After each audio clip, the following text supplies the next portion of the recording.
रात्रीच्या गडद अंधारात वडवणीच्या साळिंबा रोडवरील एका लॉटच्या आसपास संशयास्पद हालचाली सुरू होत्या। गुप्त माहितीच्या आधारे एका धाडसी अधिकाऱ्याने आपल्या टीम सोबत इथं धाड टाकण्याची योजना आखली।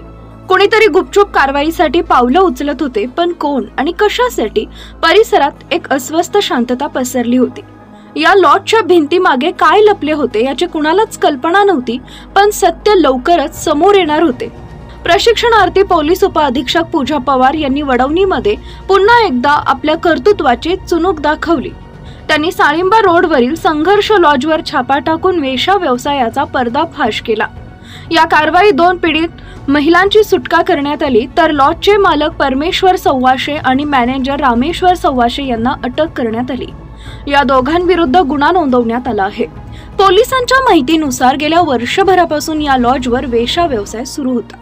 वेगवेगळ्या ठिकाणांहून येणाऱ्या महिला आणि मुलींकडून 2000 ते 2500 रुपये आकारून हा गैरप्रकार चालवला जात होता। पूजा पवार यांना अवैध धंद्याची खबर मिळताच त्यांनी तात्काळ पोलीस अधीक्षक नवनीत कौवत यांच्याकडून परवानगी मिळवली। त्यानंतर त्यांनी आपल्या टीमसह या लॉजवर धाड टाकली आणि हे रॅकेट उद्ध्वस्त केले।